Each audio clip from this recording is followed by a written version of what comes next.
Good morning po mga kaibigan. Kauwi ko lang po galing sa baryo doon sa aking mga baboy. Nagpapakain tayo ng maaga. Kasi sa umaga naman kasi umaalis tayo dito sa bahay ng alas 7.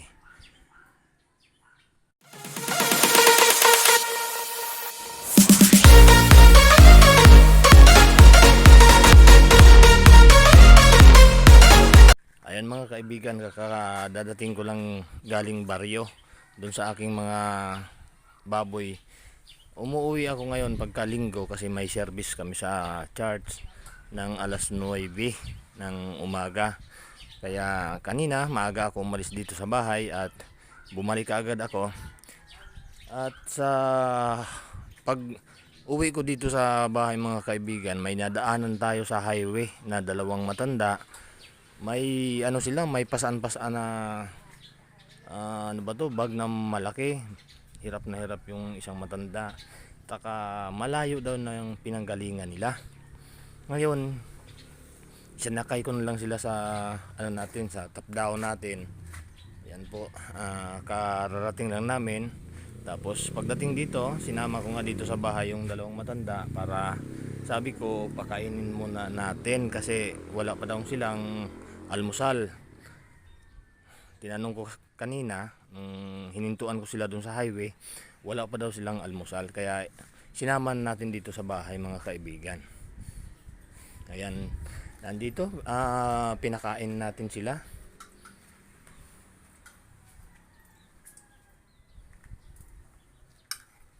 Saan pa kayo galing ate? Amin po. Tala po. Sa Tala. Galing pa daw silang Tala mga kaibigan. Kayong dalawa, magkasama kayo? Dati mo ako nakatira sa lahat kung sa oras nito. Ikaw dati kang nakatira doon sa kanila? Yan. Takal. Ito mga kaibigan, sabi ko nga sa kanila, pagpasensyahan nyo na yung maihaing natin na pagkain, no? Kasi ano lang, isda lang yung pinaulam natin, pritong isda. Tsaka kahit pa paano, maibsan yung ano nila, gutom nila kasi nagugutom na nga daw sila dahil malayo na rin yung nilalakaran nila. Bakit pasan-pasan mo lang yung dala mo kanina ate? May motor na sakyan.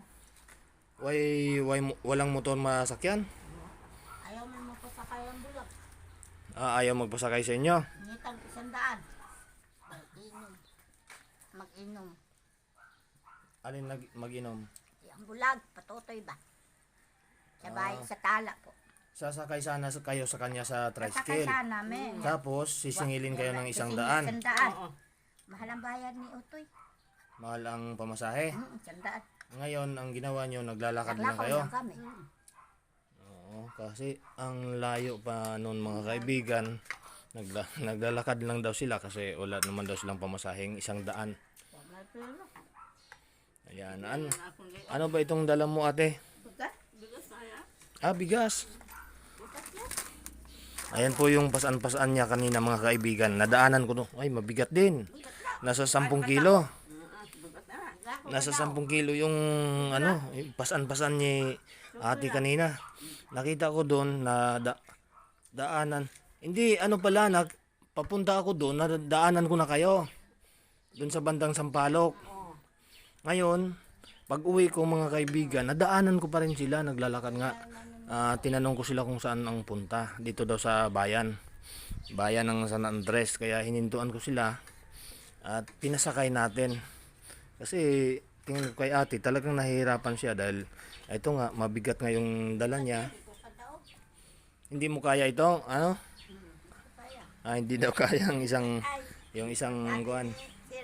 Isang matanda.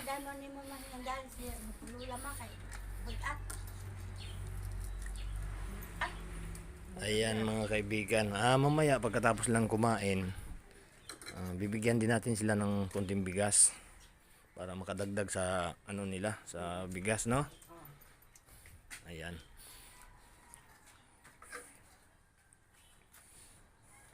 Okay. Yan lang po mga kaibigan. Masaya lang tayo sa pagtulong sa ating mga kababayan na yung bang kapwa natin na kailangan nating, sa tingin natin, kailangan nating tulungan, no?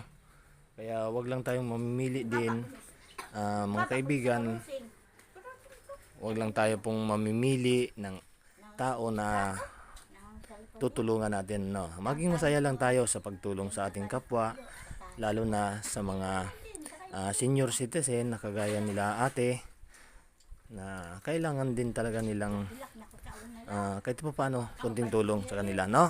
Okay, maraming salamat. Magandang umaga sa inyong lahat mga kaibigan, and God bless po sa ating lahat. Good morning po.